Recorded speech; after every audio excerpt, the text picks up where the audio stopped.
This is CBS News Bay Area with Reed Cowan. It's meant to keep us all connected, help us reach our loved ones and others. But is social media with the constant information, messages, images, too much for our kids?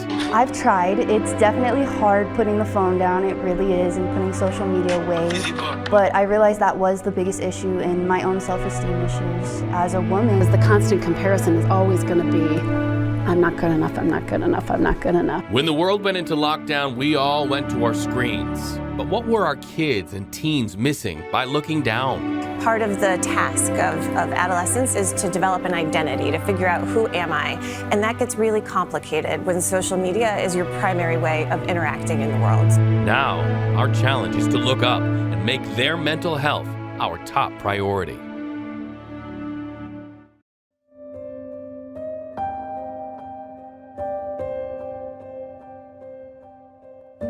Thank you so much for joining us. I'm Reed Cowan. Let's start this broadcast like we did yesterday and the day before, love for our kids. Today we focus on this week-long community conversation on the impacts. And we're focusing on social media and the effects it has on our kids, my kids, your kids. A lot of kids out there facing mental health challenges due to social media and the overuse of it. You know, after years of pandemic isolation and other factors, this is really something that's taken its toll. So this half hour, you're going to hear directly from teens and their parents and their experts as we look for ways forward, solutions to ending this crisis. So let's build our case right now. Here are the numbers for you. And moms and dads, aunts and uncles, grandmas and grandpas, listen up. These sort of took me back as well. Our teenagers spend an average of 8 hours a day looking at their phones. That is information that's according to published information in the JAMA Pediatrics journals. The study also shows that sixth graders, just sixth graders, pick up those phones between 100 and 400 times a day. And the number one thing they look at, social media. I definitely see the link between social media use and problems with insomnia, sleep cycles, appetite, developing depression, developing eating disorders. And quite frankly, I think just the longer that you're online as a child, as a teenager, the greater chance there is to have these potential impairments. So let's talk about TikTok. They say they have a new way to prevent teens from endlessly scrolling on their app. And in the coming months, TikTok says accounts for users under the age of 18 will default to a 1-hour screen limit. But we're also understanding that that can be turned off so kids can go right back to scrolling on TikTok. So joining me now, Irene Chen, a high school junior involved in mental health advocacy. Did the numbers take you by surprise, looking at the phone sometimes 100 to 400 times a day? Yeah, I think that definitely is surprising. I mean, while you're looking at your phone 100, 400 times a day, you're not exactly aware that that's the number of times that It's happening. So, yeah, definitely hearing the raw numbers is a little bit shocking. All right, and so it's been really important to us here at Channel 5 at KPIX CBS Bay Area that we let our viewers hear from our kids. What's the impact of social media in your school hallways and at home during the homework hours? Mm-hmm. Yeah, I definitely think that with social media, it's sort of created a situation where we already did feel a lot of, academic pressure, a lot of social pressure, but with the addition of social media, you also sort of have that additional aspect where not only to be perfect when you're in person in schools, but as soon as you leave school, and even oftentimes when you are at school, you now have that added expectation to be perfect online as well through an online presence. I think that sort of just adding on all these pressures has definitely sort of made mental health a more pressing issue. And you know what, for the adults out there, you think, well, what does a kid have to be worried about? But you're worried about scholarships, you're worried about grades, you're worried about all of the things that are coming down the pipeline. We live in a world that's much sped up. And so you're saying the added pressure of social media, like you heard the doctor right off the top, they're always going to feel like they're not good enough. So is there a healthy way for young people to interact on social media that you've found? Yeah, I definitely think there is. I mean, we saw through the pandemic, there is like this amazing side of social media where there is like a sense of community and a sense of connectiveness that it can bring. And I think that first and foremost, people just need to remember that, things that you see on social media aren't always how they seem. They're seeing, engineered. Absolutely. You're seeing like these 1 to 2 second snippets of people's days.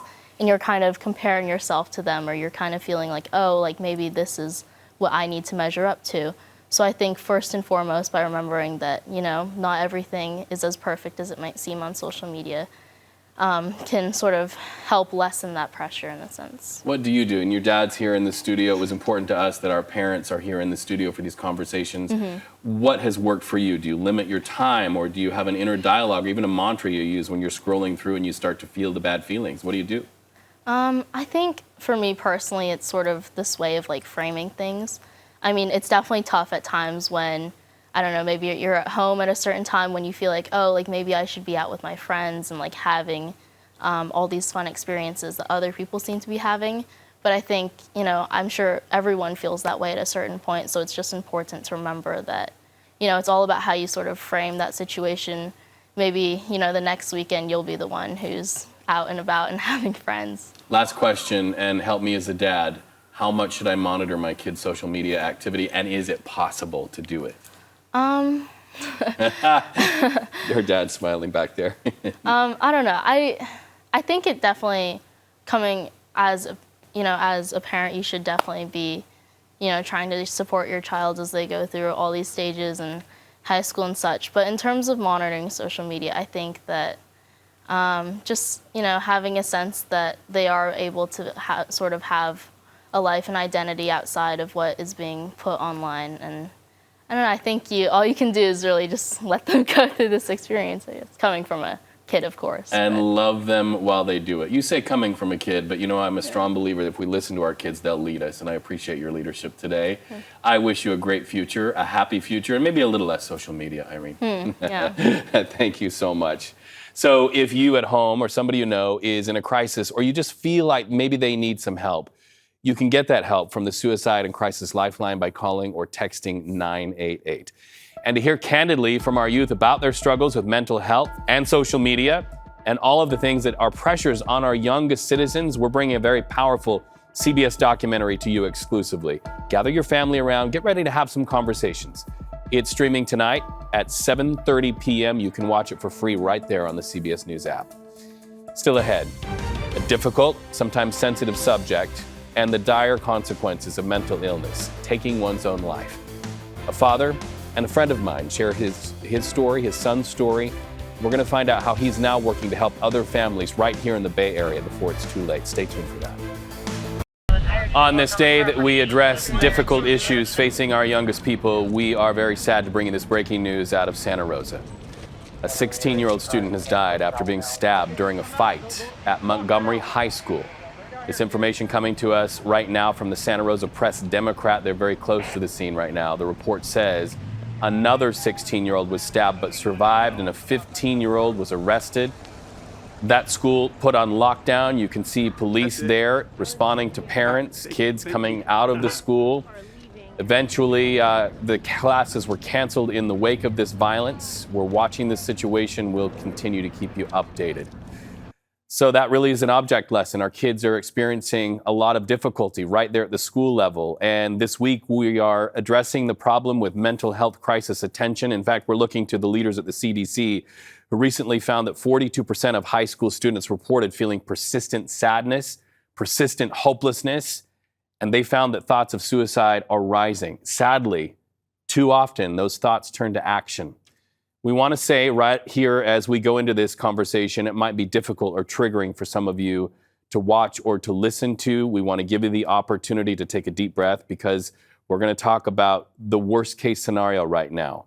That happened to Avery Burton. Look at Avery right there. You'd look at Avery any day of the week and you'd see a star athlete. You'd know he was a straight A student, fit, loved his family, served his community. But all the while, Avery was fighting an internal battle. And Avery Burton, our world lost him to suicide. Now his dad is speaking out to help youth address the crisis of mental health.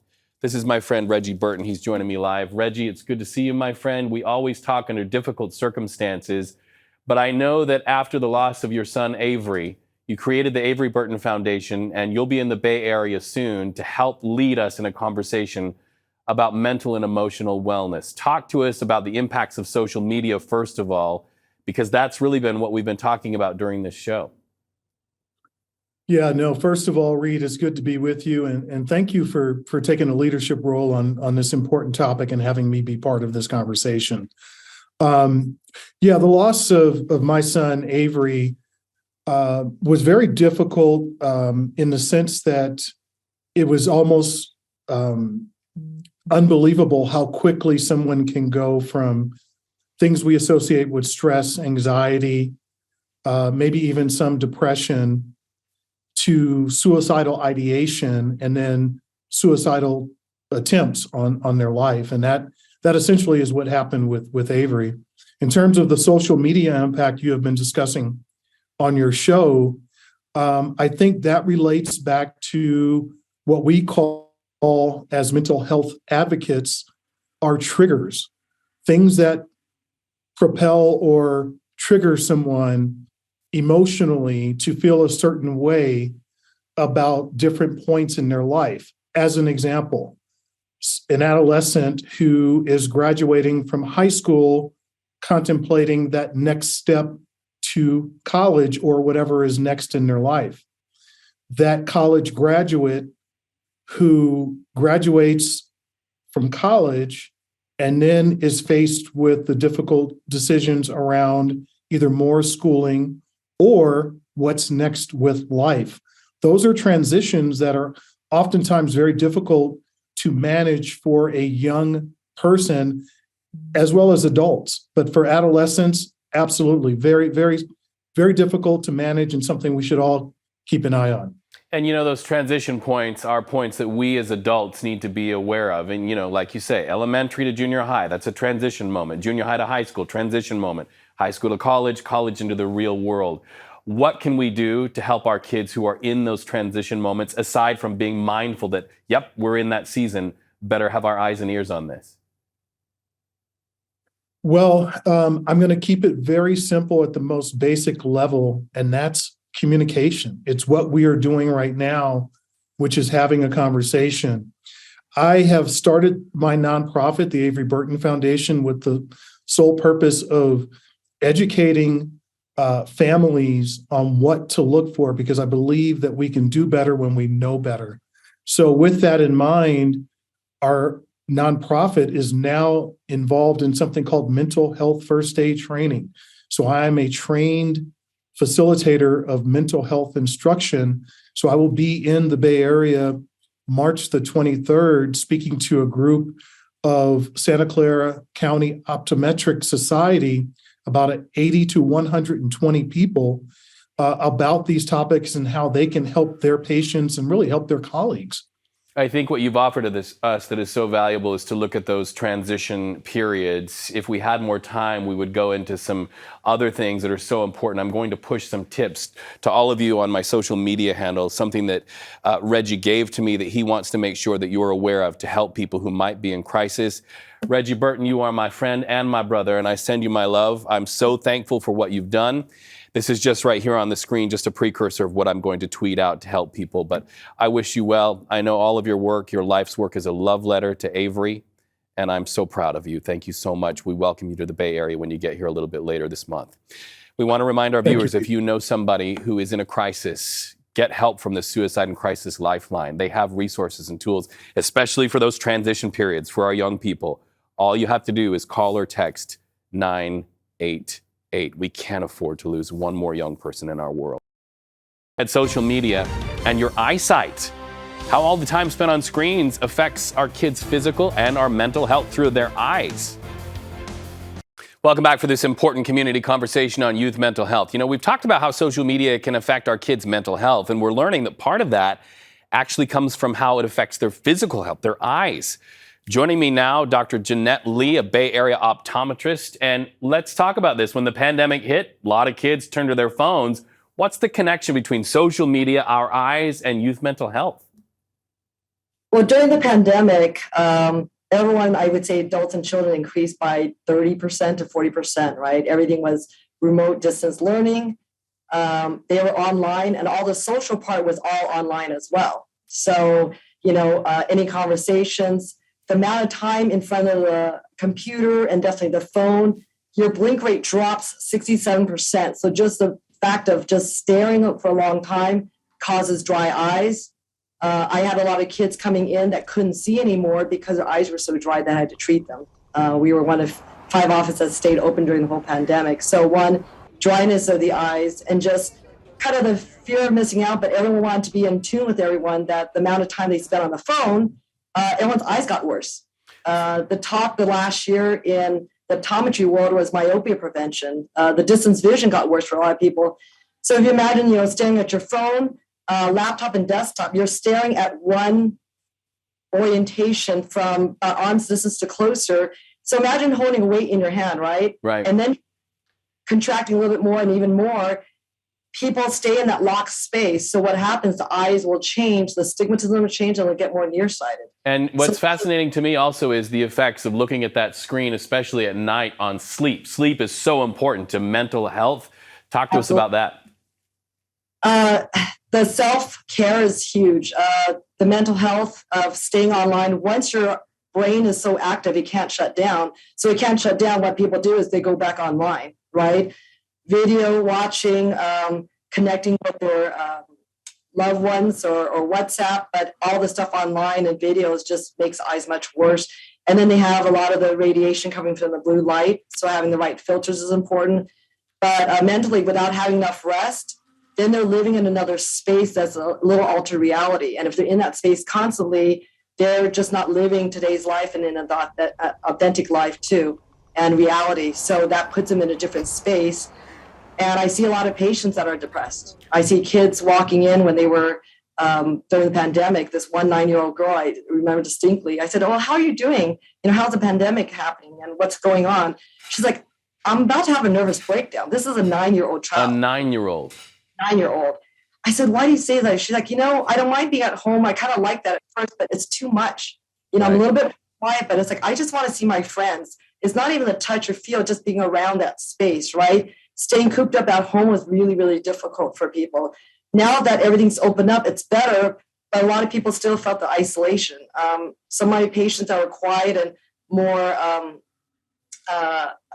home-based, they not as social. They said it was even too much for them. They just needed to get out. So, between the eyes and the social media was how they connected the world, they still weren't in a mentally good space. And that spiral happened where if they don't feel good, then they're depressed. Yeah.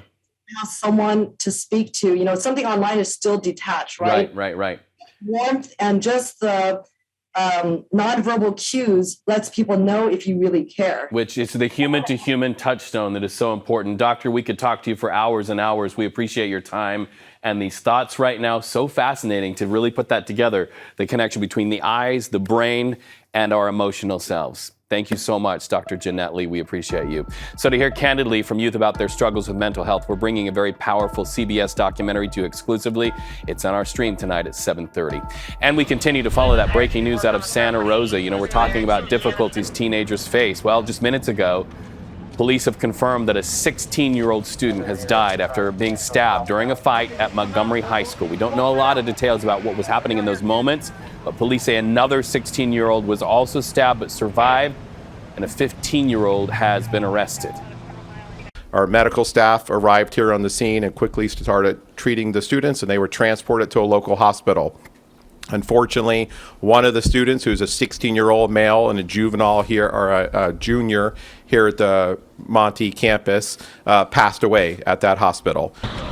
So parents, as your kids log on to social media to learn more about this case, maybe think about what you've learned during this show. We can tell you in this case, the school was put on lockdown. Officials eventually canceled classes. Our Andrea Nakano is headed to Santa Rosa. She will have the latest for you on CBS News Bay Area tonight at 5 o'clock. We'll be right back. We want to leave with the solutions to improve the mental health of our youth. Researchers at Colorado College conducted a study with teenage girls and found that just 3 days off of social media, just 3-day break, led to significant improvements in body image. I really did notice after taking that break that it didn't make me feel good. Keeping myself busy and putting the phone down, it led me to feel better about myself, and I saw that that was worth it. Statistically, what we showed is that the reason their body image improved was because their self-compassion improved. Self-compassion, students tracked their own social media use. They then wrote essays about it. They say the experience prompted them to remove some of the apps from their phones and be more conscious of their time and interactions on social media. Coming up at 5, a preview of tonight's special CBS documentary called Connecting the Dots. It features youth from around the world who struggle with mental health. Brave confessions by these kiddos. Find out what the filmmaker is urging all of us to do so that we can have a better world. That story and more with Liz Cook and Ryan Yamamoto coming up at 5 o'clock. And we continue our week-long look at youth mental health here at 3 o'clock tomorrow. For now, CBS Evening News is next on KPIX. Local news continues streaming on CBS News Bay Area. We thank you so much for tuning in to yet another day of important community conversation. Love for our kids.